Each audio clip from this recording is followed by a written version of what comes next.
በየቀኑ በ24 ሰዓት ውስጥ 2 ጊዜ የሚል ሰው ጀነት ለመግባት መሞት እንጂ ሌላ ምንም የሚያግደው ነገር የለም ነው ያሉት። በየቀኑ 2 ጊዜ ለማለት ደግሞ ከ1 ደቂቃ በላይ አይረዝምም። 30 ሰከንድ ቢፈጅ ነው። ጠዋት 1 ጊዜ ማታ 1 ጊዜ ክኒን አድርገን ብንወስደው የጀነት ክኒን ሐኪም ያዘዘልህ ክኒን እንኳን አይቀርም። ረስተህን ብትመጣ ራሱ በራይድ 300 የሚሆን 400 ከፍለህ ያለህበት ሱቅ ድረስ ታስመጣዋለህ። ለምን? ጤና ነዋ። ከጤና የሚበልጥ የለም ተብሎ ከጀነትስ የሚበልጥ ምን አለ? እንደ ክኒን ቆጥሮ ሳንቲም የማያወጣበት ጉልበት የማይፈጅበት የተራዘመ ወቅት የማይፈልግበት ስፔሻል የሆነ ቋንቋ ልዩ ጥበብ የማይጠይቅበት ጥፋተኝነትን ማመን ብቻ በ30 ሰከንድ የሚፈጸም የጀነት ታብሌት ይባላል። اللهم أنت ربي لا إله إلا أنت خلقتني وأنا عبدك وأنا على عهدك ووعدك ما استطعت أعوذ بك من شر ما صنعت أبوء لك بنعمتك علي وأبوء بذنبي فاغفر لي فإنه لا يغفر الذنوب إلا أنت اللهم أنت ربي أملاك يا الله أنت ينيجيتانا خلقتني أنت نفترهنيال وأنا عبدك أني أنت باريحنين وأنا على عهدك عند بآدم جربا لا ياللهن ودفت ودمدر عالم سمتا እንድፈጽም ያዘዝከኝን ነገር ለመፈጸም ቃል ኪዳንህን እየጠበቅኩ ነው። ወዋዕዲክ እንዲሁም ያንተን የተስፋ ቃል ኪዳን ትእዛዝን ፈጽሜ ከሆነ ጀነትን እሰጥሃለሁ ብለህ ቃል የገባህልኝንም ተስፋ አደርጋለሁ። መስተጣዕቱ የቻልኩትን ያክል አዑዙ ቢከ ሚን ሸሪ ማ ሰነዕቱ እኔ ከሰራኋቸው መጥፎ ነገሮች ሁሉ ያንተ ቁጣና ቅጣት ወደኔ እንዳይመጣ በነዛ ሰበብ ባንተ ተጠበቃለሁ። ከዛ በኋላስ አቡኡ ቢኒዕመቲክ አይ አዕተሪፍ አንተ ለኔ የዋልክልኝን ጸጋ ሁሉ አልክድም አምናለሁ። ወአቡኡ ቢዘንቢ ኃጢአተኛ ወንጀለኛ ባሪያ መሆኔንም ባንተ ፊት እናዘዛለሁ አምናለሁ። ስለዚህ ኃጢአተኛ ነኝና ፈግፊር ሊ እባክህ ማረኝ።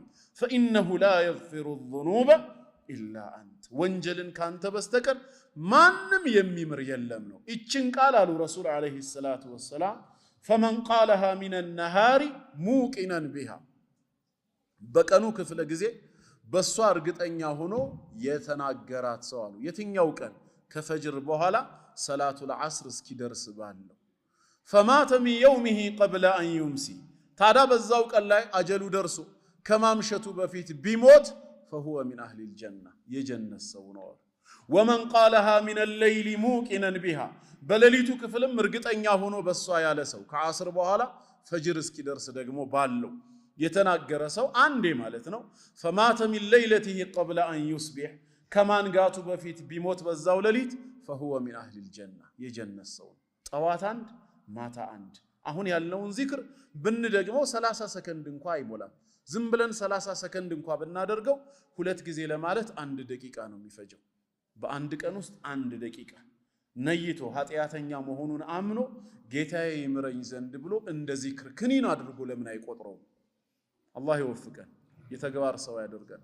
ኃጢአተኛ መሆናችንን እንድናምን አላህ ይፈልጋል። ወርሰን ሳይሆን ራሳችን በግብር በቸልተኝነታችን የፈጸምነው ጥፋት አለብን። ያን እንዲምረን ወደ አላህ ተውበት እናድርግ። ቁል ያ ዒባዲየ አለዚነ አስረፉ ዐላ አንፉሲሂም لا تقنطوا من رحمة الله كان إذنت مجم تسفان دات تقرطون ميلو إن الله يغفر الذنوب جميعا أني الله عندهم كوي هاتيات بتقلالا يممر جيتانا يبلو السما يمر وانجل يلم بالبيتو توبة اسكارجة استغفار اسكادرجة درس شركنم كفرنم بيهون الله يمرال ይሄ አንዱና ዋነኛው ነው። በዚህ ዙሪያ የተነገሩ ብዙ ቁርአናዊ አንቀጾች ብዙ ሐዲሶች አሉ። ግን ሰዓቱ አይበቃንም። ማዕናው ግን ግልጽ ነው ተላልፏልና አንደኛው የስርየት መንገድ ይሄ ነው ኢስላም የሚያስተምረው።